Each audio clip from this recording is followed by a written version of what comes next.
Vous avez réussi la transformation agile, bravo à vous. Mais c'est pas tout ça là, mais bientôt là, ça va être l'heure des entretiens individuels de performance. Comment on fait là maintenant?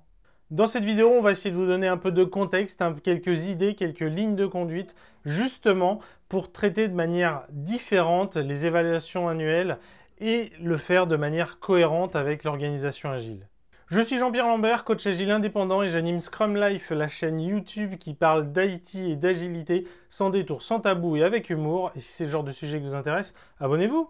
Cet épisode, c'est la suite du précédent où on parlait de comment faire évoluer sa posture managériale dans le cadre d'une transformation agile. Donc tout de suite, on se retrouve avec Mise pour continuer nos échanges.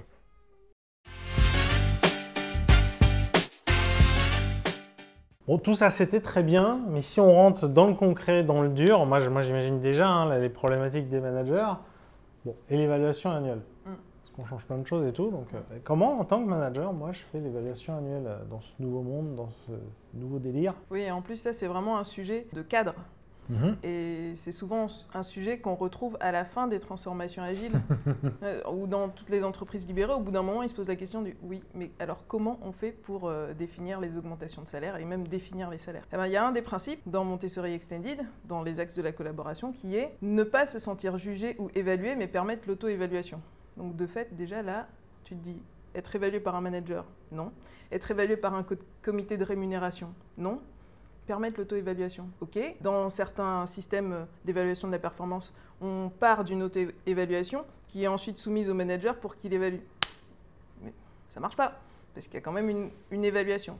Et après, on a une baisse de la motivation pendant 3 mois, minimum. Donc, ce que je vous proposerais bien, ce serait d'aller regarder ce qu'a fait Marcel Barbu, pour le coup, encore une fois, dans les communautés de travail de Bois-Mondo. C'est qu'il a mis en place ce qu'il appelle la rémunération à la valeur humaine. Donc une personne contribue à différents axes, le boulot, la production propre, au niveau social et au niveau des activités culturelles. Et donc elle participe à différents groupes. Et dans chacun de ces groupes, elle s'auto-évalue. Et toutes les semaines, en fait, ils se donnaient des points. Et la personne définit le nombre de points qu'elle a, mais les autres lui donnent un feedback. D'accord ? Et c'est toujours elle qui définit ses points. Et ensuite, ton salaire est défini par ce qui a été vendu en termes de boîtier de montre, et qui est réparti en fonction du nombre de points de l'ensemble de la communauté. Et donc les autres personnes de la communauté peuvent te dire aussi si tu te sous-évalues. Tu as fait beaucoup d'efforts et tout, non, là tu as vraiment fait du bon boulot. Et donc après, à toi, tu restes quand même le seul maître de ton évaluation. Je trouve que c'est un moyen qui permet d'avoir vraiment une auto-évaluation et de rendre les personnes responsables. Je trouve ton exemple intéressant, et ça me rappelle d'ailleurs d'autres expériences qu'ont pu faire de diverses entreprises plus récentes. Mais la question qui arrive toujours, c'est oui, mais on peut truander ce système-là, puisque les gens s'évaluent là. Donc, c'est quoi la réponse à ça? Ça va se voir dans les feedbacks en fait. Si elle est trop en décalage, elle va le sentir en termes de feedback. C'est pas très agréable d'être dans un environnement où on se fait casser tout le temps. Et puis, une des conditions pour que ça fonctionne, c'est la transparence. Ça, c'est essentiel. Je te remercie de me poser la question.